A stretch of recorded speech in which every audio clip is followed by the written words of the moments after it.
Salamlayıram hər birinizi. Bugün imtahan verən abituriyentlər, şagirdlər inşallah ki, uğur qazanmışdırlar.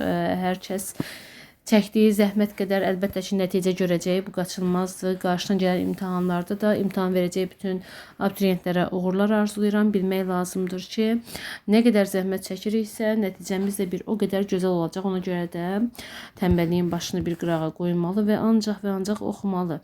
Başlayaq birinci sualın izahı ilə. Bu arada sizə ancaq dil qaydalarının izahını verəcəm. Deməli, həmcins mübtədalı cümləni müəyyənləşdirin deyir. A variantında zəngin vurulduğunu və müəllimin gəldiyini indi bildi. Nə etdi? Bildi. Nəyi? Zəngin vurulduğunu və müəllimin gəldiyini. Həmcins üzv nədir? Bilirsiniz. Eyni suala cavab verən, eyni cümlə üzvünə aid olan üzvlərdir. Və burada baxaq, zəngin vurulduğunu və müəllimin gəldiyini. Deməli, həmcins tamamlıqlar özünü göstərir. Xəbərimiz bildi. İndi isə burada zaman zərfliyi olaraq iştirak edib. B variantında deyir, daşlı, kəsəkli səhrada böyük şəhər salınmışdı. Nə edilmişdi? Salınmışdı. Nə? Şəhər. Mübtəda artıq bir ədəddir və bizdən həmcinslik istəyir. Burada da həmcinslik yoxdur. Daşlı, kəsəkli səhrada böyük. Böyük sözü şəhər sözünü təyin edir. Təyindir. Səhrada yer zərfliyi mövqeyində çıxış edir. Daşlı, kəsəkli sözü isə səhra sözü aid olan həmcins təyinlərdir. C variantına baxaq. Böyük də, keçik də meydana axışırdı. Axışırdı. Kim? Böyük. Axışırdı. Kim? Keçik. Görürsünüzmü? Hər ikisi eyni sual cavab verir. Hər ikisi mübtədadır. Hər ikisi axışırdı xəbəri ilə əlaqədədir və buna görə də böyük və keçik isimləşmiş sifətləri burada mübtəda mövqeyində çıxış edir. Məhz bu əsasda cavabımız burada C variantıdır. D-də deyir, dünəndən nə yatır, nə də dincəlirdi. Yatır və dincəlirdi həmcins xəbər mövqeyində çıxış edib və cümlənin mübtədası buraxılmışdır. E variantında səhər açılar açılmaz bağçanı və həyəti səliqəyə saldı. Nə etdi? Səliqəyə saldı. Kim? O. Artıq mübtədası buraxılmış cümlədir. Amma o haranı? Bağçaya daha doğrusu səliqəyə saldı. Bağçanı və həyəti. Bilirsiniz ki, haranın sualı tamamlığın sualıdır. Bunu nəzərə alıb və diqqətə saxlayasınız. Deməli, 27-də cavabımız C. Davam edək 28 ilə. Uyğunluğu müəyyən edin deyir. Feili bağlama hərəkətin tərzini bildirəcək. Feili bağlama hərəkətin zamanını bildirəcək. Daha çox arkən, ərkən, sonra anda, əndə, armaz, ərməz tipli şəkilçilərlə işlənərkən feili bağlamada zaman məzmunu özünü göstərir. Amma əlbəttə ki, oxuyacağıq. A-da yazıb ki, düşmən qorxub geri çəkildi. Burada nə var? Səbəb var. Yəni, heç birinə aid deyil. A-nı ona görə də elə variantlardan da çıxmaq lazımdır. A, E variantı silinir, C variantı silinir. Sonra Əsmər xala pəncərəyə yaxınlaşanda oğlunu gördü. Nə etdi? Gördü. Kim? Əsmər xala. Kimi gördü? Oğlunu. Əsmər xala oğlunu gördü. Nə zaman? Pəncərəyə yaxınlaşanda. Deməli, burada zaman zərfi özünü göstərir və zamanı bizdən istəyir 2-də. Deməli, 2-yə B-ni yazacağıq. Daha sonra uşaq ayağını yerə dirəyib ayaq üstə durmaq istədi. Nə etdi? Durmaq istədi. Kim? Uşaq. Uşaq ayaq üstə necə durmaq istədi? Ayağını yerə dirəyib. Ona görə də burada biz zərfliyin daha doğrusu tərzi olan növünü görürük. Tərzi hərəkət zərfliyini veririk o zaman hərəkətin tərzinə və bura C variantı uyğundur. Daha sonra ana içəriyə keçər-keçməz telefon zəng çaldı. Nə etdi? Zəng çaldı. Nə? Telefon. Telefon zəng çaldı. Nə zaman? Ana içəriyə keçər-keçməz arməz, ərməz şəkilçili feil bağlama tərkibi və zaman məzmunu ifadə edir. Ona görə də bu da 2-yə uyğundur. Sonuncu o əllərini qoynuna qoyub bir kənarda dayanmışdı. O bir kənarda necə dayanmışdı? Dayanmağın tərzi necə idi? Əllərini qoynuna qoyub. Deməli ki, burada hərəkətin tərzi özünü göstərir. Uyğun olaraq 1 C, E, 2 isə B, D olmuş oldu və cavab 28-də A variantı. Davam edək 29-dan. Nümunələr əsasında uyğunluğu müəyyən edin. Mən gələndə yağış yağırdı. Mən gələndə mağazadan kitab aldım. Diqqət edək. Nə edirdi?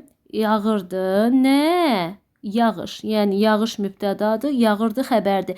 Yağış yağırdı. Nə zaman? Mən gələndə. Yəni birinci cümləmiz bizim zərflik, sonra mübtəda, xəbər əsaslı təhlil olunacaq. İkinci cümləyə baxırıq. Mən gələndə mağazadan kitab etdim. Kitab aldım. Nə etdim? Aldım. Kim? Mən. Mən aldım nəyi? Kitabı. Haradan? Mağazadan. Nə zaman? Gələndə. Deməli burada mən mübtədadır. Gələndə zaman zərfliyidir. Mağazadan yer zərfliyidir. Kitabı qeyri-müəyyən, yəni kitab qeyri-müəyyən təsir halda işlənmiş. Burada tamamlıqdır. Aldım da xəbərdir. İndi mən burada sizə yazıb göstərə bilmirəm. Ona görə çox üzərində işləmirəm. Diqqətlə dinləyin. Deməli, indi baxaq A variantında bizə deyir ki, zərfliyin mənanca iki növü işlənib. İndicə dedim, ikincidə gələndə və mağazadan biri zaman, biri isə yer zərfliyi olaraq deməli 2-yə yazmaq lazımdır. Nəyi? A variantını. Sonra mübtəda isimlə ifadə olunub. Bunu biz birinci cümlədə gördük. Hansı ki yağış isminin mübtəda mövqeyində çıxış olduğunu gördük. Deməli 1-ə yazmaq lazımdır B variantını. İkinci dərəcəli üzvlərdən yalnız biri işlənmişdir və bu da birinci cümlədədir. Çünki yağırdı, nə yağış, yağış yağırdı, nə zaman? Mən gələndə bir dənə zərflik işlənib. Ona görə də C-ni biz 1-ə vermiş olacağıq. D variantında əmr cümləsidir deyir. Heç birisi əmr cümləsi deyil. Hər ikisi burada nəqli cümlə mövqeyindədir. Ona görə D heç birinə aid deyil. İlk söz cümlədə kim sualına cavab verir? Əlbəttə ki, ikinci cümlədədir. Çünki hər iki cümləmiz mən gələndə formasında başlayır. Amma birinci cümlədə mən gələndə feili bağlama tərkibidir. İkinci cümlədə isə mən sərbəst mübtədadır. Çünki deyir aldım. Kim aldı? Mən aldım. Ona görə də biz 2-yə bunu qoymuş oluruq. 2-yə isə E. Yəni nəticə etibarilə 1-ə B, C, 2-yə A, E. Bu da C variantı olmuş olur. Davam edək 30-cu sualımızla. Hansı cümlədə mübtəda feili sifət tərkibi ilə ifadə olunub? Diqqət etmək lazımdır. Feili sifətlə də ifadə olmuş mübtəda görə bilərik, amma bizə feili sifət tərkibi istəyir. A-da bu rəsmləri çəkən mənim böyük əmimdir. Mənim böyük əmimdir. Üçüncü növ söz birləşməsidir. Bütöv halda təhlil olunur. Cümlənin xəbəridir. Mənim böyük əmimdir. Kim bu rəsmləri çəkən? Məhz bu əsasda A variantı ilə bizim cavabımız olmuş olur. Baxaq B-yə. Gələnləri qarşılamaq, onları yerbəyer etmək uzun çəkdi. Burada məsdər tərkiblərindən məsdər tərkibləri ilə ifadə olmuş mübtəda var. Ona görə uyğun deyil. C-də bu söz söhbəti yayanları sədr cəzalandırmışdı. Sədr cəzalandırmışdı. Kimi? Bu söz söhbəti yayanları. Burada feil sifət tərkibi tamamlıq mövqeyindədir. D variantında danışanlar bu məsələdə ancaq cavadı günahkar bilirdilər. Kim? Danışanlar. Bu isə feili sifətlə ifadə olunmuş mübtədadır. Biz isə tərkibə baxırdıq. Sonra yaylağa qalxanda bu dar cığırlardan keçib gedirdilər. Kim? Onlar. Mübtəda buraxılıb. Onlar haradan keçirdilər? Dar cığırlardan. Nə zaman? Yaylağa qalxanda. Yaylağa qalxanda isə zaman zərfliyidir və feili bağlama tərkibi ilə ifadə olunub. Bizə lazım deyil. Burada cavabımız A variantı idi. Davam edirik 31-ci testimizlə. Bir balaca boyu var, dam dolusu toyu var. Bu cümlədə hansı bağlayıcı işlənə bilər? Əlbəttə ki, biz burada qarşılaşma bağlayıcılarından birini işlədə bilərik. Burada da veriblər A variantında amma. Yəni bir balaca boyu var. Amma dam dolusu toyu var. Ancaq, lakin, fəqət bağlayıcıları da həmçinin istifadə oluna bilərdi. Cavab 31-də A variantı. Davam edirik 32 ilə. Hansı cümlədə adi, azaltma və çoxaltma dərəcəli sifətlər var? A variantında sərt, sıldırımlı qayalar, sərt və sıldırımlı hər ikisi adi dərəcədədir. B variantında deyir, mağazadan açıq göy rəngdə pambıq parça aldım. Açıq göy. Burada yalnız azaltma dərəcəsində özünü göstərdi. C variantında ağ, adi dərəcə, sarımtıl, azaltma dərəcəsi və tünd qırmızı isə çoxaltma dərəcəsidir və bu əsasda bizə lazım olan cavab C variantı olmuş olur. D variantında qablar tərtəmiz ağ süfrəyə düzülmüşdür. Tərtəmiz və ağ, adi və çoxaltma dərəcəsindədir. Azaltma yoxdur burada. E variantında möhkəm zəncirlər qaramtıl dəmirə bərkidilmişdir. Möhkəm adi dərəcədədir, qaramtıl isə azaltma dərəcəsindədir. Cavabımız C olaraq təsdiqlənir. 33.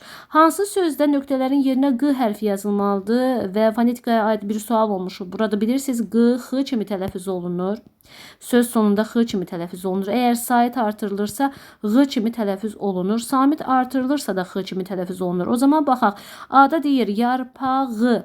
Çünki I sait gəlibsə Q yazılacaq. B-də dağlar. Zaten dağ sözünün özündə Q olduğu üçün orada Q yazılmış olur.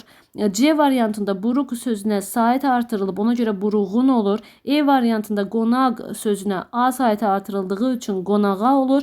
Amma D variantında qışlaq sözündə D samitlə başlanan şəkilçi gəldiyi üçün elə Q olaraq yazılmalı idi. 33-də cavab D variantı. Davam edirik. 34. Qeyri-müəyyən şəxsi cümləni müəyyən edin. Bilirsiniz ki, lar-lər sonluqlu cümlə axtarırıq və elə bir cümlə ki, orada iş bir qrup şəxsə aid olsun, mübtəda cümlədə olmasın. Ümumiyyətlə, lar-lər sonluğu deyərkən siz bunu ancaq qeyri-müəyyəndə axtarmırsınız. Əlbəttə, müəyyən şəxsi cümlələrdə də, qeyri-müəyyən şəxsi cümlələrdə və ümumi şəxsi cümlələrdən lar-lər sonluğu ola bilər. Necə fərqləndiririk? Müəyyən şəxsi cümlələrdə mütləq şəkildə mübtəda olur. Qeyri-müəyyən şəxsi cümlələrdə iş bir qrup qeyri-müəyyən şəxs tərəfindən həyata keçirilir və mübtəda olmur. Ümumi şəxsi cümlələrdə isə xəbər həm ikinci şəxsin təkində, həm üçüncü şəxsin cəmində olur. Fikir isə mütləq hamıya aid edilir. Bu əsasda baxanda Rüstəmin ona acığı tutmuşdu cümləsi şəxsiz cümlədir, bizə lazım deyil. Deyəsən tip məntəqəsində işləyir ki, o mübtədası buraxılmış müəyyən şəxsi cümlədir. Yazılmayan kitabı vərəqləməzlər. Baxın, burada lar-lər var, amma nə olsun, fikir hamıya aiddir. Ümumi şəxsi cümlədir deyə bizə lazım deyil. Qızılqayadan ötəndə günorta idi. Bu da şəxsiz cümlədir. E variantında onu nahaq yerə gözdən salıblar. Kim? Bir qrup şəxslər. Ona görə də 34-də cavabımız E variantı. Davam edirik 35-lə. Düzəltmə sözləri müəyyən edin. Təbii ki, bilirsiniz ki, sözün düzəltmə olması üçün onun kökü hesab elədiyimiz hissəsi ilə artırdığımız şəkilçi arasında məna bağlılığı olmalıdır. Bir də insan diləməkdən dilək. Deməli, dilə, dilək. Burada biz biri mütləq şəkildə düzəltmə hesab eləyəcəyik. Kələk sadədir, çünki kəllə bir əlaqəsi yoxdur. Oyağın o ilə bir əlaqəsi yoxdur. Bir şeyi dayayırıq, dayaq olur. Ona görə də 1-lə 3-ü, daha doğrusu 4-ü götürürük. Hələ ki 5-də qovaq deyir. Qovağın qovmaqla əlaqəsi yoxdur və ümumiyyətlə feil kimi yanaşsaq biz qovaq sadə olmuş olacaq. İsim kimi isə bunu ya qovaq ağacı və yaxud da heyvanlarda olan kəpək dərisində olan kəpək mənasında götürə bilər. Yəni hər ehtimalda bu sadə söz olaraq qalmaqdadır. 6-da isə bəzəmək feilindən bəzək ismi yaranır. Ona görə də bizim cavablarımız burada olmuş olur. Deməli, hansıları biz götürdük? Diləmək, dilək 1, daha sonra 4 və 6. Bəli, uyğun olaraq B variantı. 36-ya baxırıq. Bağlayıcı və ədat işləmiş sıranı müəyyən edin. Məcər və məhz hər ikisi ədatdır. Məcər sual ədadı, məhz dəqiqləşdirici ədat. Bəs və daha, daha hər ikisi deməli ədat mövqeyində çıxış edir. Cah ötürü, cah bağlayıcıdır, ötürü isə qoşmadır. E variantı nə də bağlayıcıdır, əlbəttə modal sözdür. D variantında o cümlədən iştirak bağlayıcısı, kaş isə arzu ədatı olaraq qruplaşır. İnşallah ki, bu izahlar sizə xeyirli olmuş olar deyə düşünürəm. Hər birinizə uğurlar arzulayıram. Növbəti imtahanda əlbəttə ki, uğur sizinlə olsun. Abituriyentlər sadəcə olaraq bilmək lazımdır ki, son bir həftəni də yaxşı dəyərləndirib önəmli məqamları, xüsusən müəllimlərinizin dediyi önəmli məqamları diqqətə alın və təkrarlar edin. Bu qədər hələlik.